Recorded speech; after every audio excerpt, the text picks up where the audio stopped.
Real estate में investment करने के लिए आपको पेमेंट करनी पड़ती है सो दैट कि आप एक प्रॉपर्टी परचेज कर सकें। ये इस तरह से नहीं है कि आपने किसी बंदे को पेमेंट करनी है और वो बंदा आपको फ़ायदा देगा, इस तरह से नहीं है। रियल एस्टेट इन्वेस्टमेंट बिल्कुल सिंपल सा है। वो ये है कि आपने कोई प्रॉपर्टी परचेज करनी है और उस प्रॉपर्टी में आपको आने वाले टाइम में फ़ायदा होगा, तो इसको बेसिकली रियल एस्टेट में इन्वेस्टमेंट कहते हैं। लेकिन जो रियल एस्टेट में इन्वेस्टमेंट है उसके लिए लोगों के पास दो ऑप्शन होते हैं। एक तो ये कि अगर आपके पास 40-50 लाख रुपया है, 60 लाख रुपया है, तो आप कोई ना कोई रेडी प्रॉपर्टी परचेज कर सकते हैं। रेडी प्रॉपर्टी आप लें, अपने नाम पर ट्रांसफ़र करवाएं, पेमेंट करें और वो चीज़ आपके नाम के ऊपर हो गई है और उसके बाद फिर आप उस प्रॉपर्टी के मालिक बन गए हैं। अब वो आपकी इन्वेस्टमेंट उस प्रॉपर्टी में हो चुकी है। अब आने वाले टाइम में आपको 1 साल बाद, 2 साल बाद, 3 साल बाद आपको उसमें बेनिफिट होगा, फ़ायदा होगा, या फिर ऑलरेडी अगर वो प्रॉपर्टी तैयार है तो वो प्रॉपर्टी आपको किराया देगी, हर महीने आपको उससे रेंटल इनकम आती रहेगी। अब आपने 50 लाख की प्रॉपर्टी ली है तो आपको 25-30 हज़ार रुपये उससे रेंट आता रहेगा हर महीने का। ठीक है जी, तो एक तो ऑप्शन ये हो जाता है। बट एक दूसरा ऑप्शन भी है, वो ये है कि ज़्यादातर लोगों के पास तो 50 लाख रुपया, 60 लाख रुपया, करोड़ रुपया रेडी नहीं पड़ा होता ना, इतनी लोगों के पास इन्वेस्टमेंट तो होती नहीं है। फिर वो चाहते हैं कि यार हमें ऐसी प्रॉपर्टी दी जाए कि जो प्रॉपर्टी अभी बन रही है, जो अभी डेवलप हो रही है, उसमें बेनिफिट ही होता है कि वो प्रॉपर्टी आपको इंस्टॉलमेंट प्लान में मिल जाती है। ठीक है, अब इसके अंदर सिचुएशन ये है कि पाकिस्तान के अंदर जो सारा टाइम पिछला गुजरा उसके अंदर कुछ लोगों ने डिलीवरीज लेट कर दी, कुछ लोगों ने पेमेंट्स ले ली बट प्रॉपर्टी दी नहीं बना के, बिल्डिंग नहीं बनी, तो उसके अंदर काफ़ी लोगों के माइंड में शक शुबात आ चुके हैं। लोग कहते हैं कि यार हमें कोई रेडी प्रॉपर्टी दे दें, वो हम ले लेंगे, जो प्रॉपर्टी भी बन रही है वो आप हमारे से शेयर ना करें, वो आप हमें ना दें, क्योंकि वो प्रॉपर्टी जो है वो हमें डर है कि वो पता नहीं बनेगी नहीं बनेगी, कब बनेगी, उसकी क्या सिचुएशन होगी।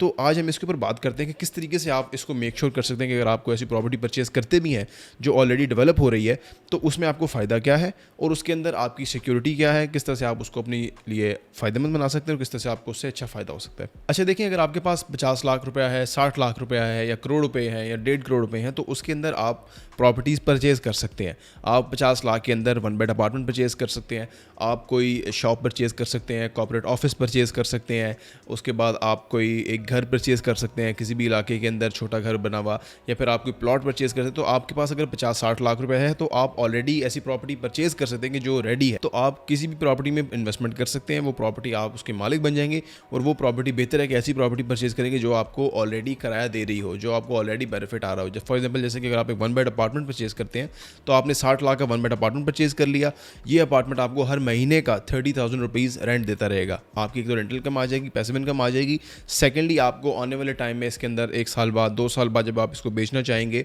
तो आपको इसके अंदर अच्छा खासा कैपिटल गेन भी मिल जाएगा। ठीक है, तो इस तरीके से अगर आपके पास 50-60 लाख हैं तो आप कोई ना कोई रेडी प्रॉपर्टी परचेज़ करें और आप उसके अंदर इन्वेस्टमेंट कर दें। बट अगर आपके पास 50-60 लाख नहीं है, आपके पास क्या है, आप कहते हैं कि मेरे पास यार 15 लाख है या 20 लाख है और बाकी मैं आपको आने वाले टाइम में दे सकता हूँ, तो फिर आपके लिए बेहतर ऑप्शन है कि आप इन्वेस्टमेंट करें उनके अंदर की जो प्रोजेक्ट्स अभी बन रहे हैं। देखिए, जो प्रोजेक्ट बन रहा होता है ना, उसमें बेनिफिट क्या होता है? उसमें बेनिफिट ये होता है कि जो प्रॉपर्टी आज आपको अंडर कंस्ट्रक्शन प्रोजेक्ट में 50 लाख की मिल रही है, वो आज से 3 साल बाद 70-80 लाख रुपए की वो प्रॉपर्टी होगी। ठीक है, क्योंकि ये प्रॉपर्टी अभी बन रही है, ये एरिया अभी डेवलप हो रहा है, ये अभी इसके अंदर आपको डेवलपमेंट नज़र आ रही है, तो उस वजह से आने वाले टाइम में जब ये रेडी हो जाएगा तो उसकी वैल्यू ऑटोमेटिकली बढ़ जाएगी। साथ साथ टाइम भी गुजर रहा है तो रियल एस्टेट की तो वैल्यू ने डेफिनेटली बढ़ना ही है। अब इसमें अगर आप आज फॉर एग्जाम्पल कोई प्रॉपर्टी परचेज कर लेते हैं कि यार ये 50 लाख की प्रॉपर्टी है, मैं आज इसका 20 लाख रुपए दे रहा हूँ, बाकी जो 30 लाख है वो मैं आने वाले 3 सालों में दूंगा, हर साल का 10 लाख हो गया, मैं आपको साल के अंदर 30 लाख दे दूंगा टोटल अगले 3 सालों में, और वो प्रॉपर्टी की पेमेंट आप करेंगे 3 साल में कंप्लीट। 3 साल में आपने 50 लाख पे करना है, जो 3 साल में आपने 50 लाख पे किया होगा इसकी वैल्यू बढ़कर आपकी प्रॉपर्टी 75-80 लाख तक जा सकती है।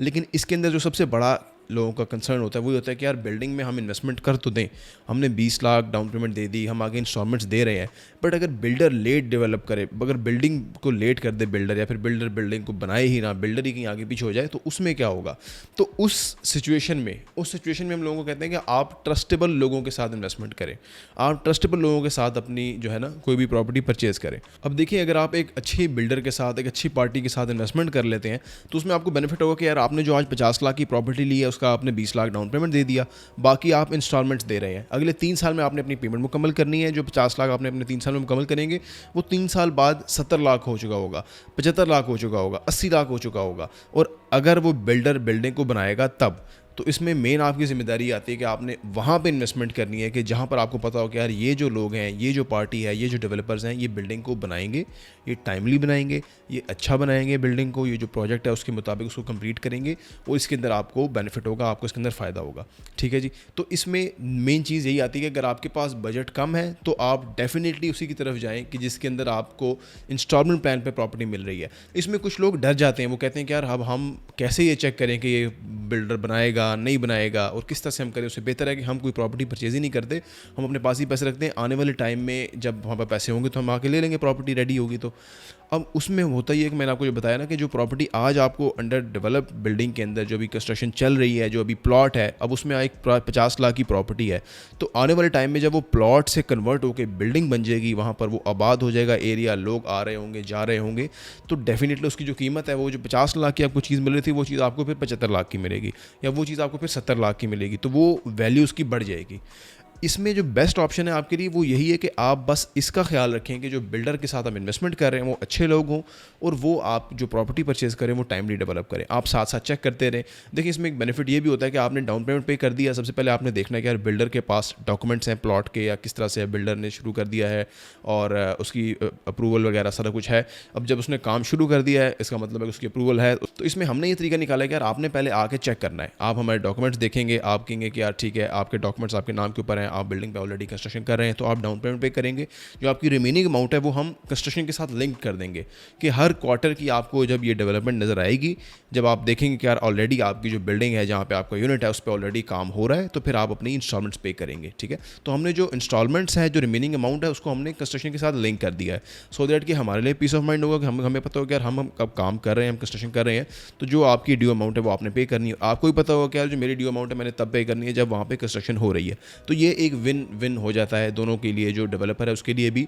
और जो बंदा इन्वेस्टमेंट करना चाह रहा है उसके लिए भी। ठीक है, तो इस तरीके से अगर आप ऐसी इन्वेस्टमेंट करने में कामयाब हो जाते हैं कि जिसके अंदर आपने आज डाउन पेमेंट कर दी है, रिमेनिंग साथ साथ काम हो रहा है, साथ साथ आप देख रहे हैं कि यार बिल्डिंग पे काम चल रहा है और साथ साथ ही आप अपनी इंस्टॉलमेंट्स पे कर रहे हैं, तो वेरी सून जिस टाइम में आप ये अपनी इन्वेस्टमेंट करेंगे कि 3 साल में आपने 50-60 लाख रुपए इन्वेस्ट किया, वो 3 साल बाद 50-60 लाख जो आपने दिया था, इन्वेस्ट किया था, वो आपकी अमाउंट 70-80 लाख को क्रॉस कर जाएगी। ठीक है ना, ये ग्रेजुअल प्रोसेस होता है, उसके मुताबिक वो चीज़ क्रॉस कर जाती है। अब इसमें जो कैपिटल बेनिफिट होता है ना, वही होता है कि यार आपने 50 लाख की प्रॉपर्टी ली थी, 3 साल बाद जब आपने पेमेंट कंप्लीट किया वो प्रॉपर्टी 70-80 लाख की हो गई है, तो आपको एक तो इसमें बेनिफिट मिल जाता है। फिर कुछ लोग होते हैं जो कहते हैं कि यार हमारी प्रॉपर्टी अच्छी है, महंगी हो गई है, अब हम इसको किराए पे लगा देंगे, तो वो किराए पे लग जाती है उनकी प्रॉपर्टी। और अगर वो कहते हैं कि यार हमने इसको सेल करना है, तो वो फिर उनकी प्रॉपर्टी हम सेल करके उनको प्रॉफिट देके तो नेक्स्ट प्रोजेक्ट में मूव ऑन करवा देते हैं। तो इस तरीके से आप डेफिनेटली, अगर आपका बजट कम है, आपके पास पैसे नहीं है, तो फिर आप इस ऑप्शन की तरफ जाएँ। बस इसमें आपने ख्याल नहीं रखना है कि अच्छे बिल्डर के साथ आप जाएं, अच्छे डेवलपर के साथ जाएं, अच्छे लोगों के साथ जाएं कि जो अच्छा काम करें, टाइमली करेंगे, जो काम की जिम्मेदारी लेंगे,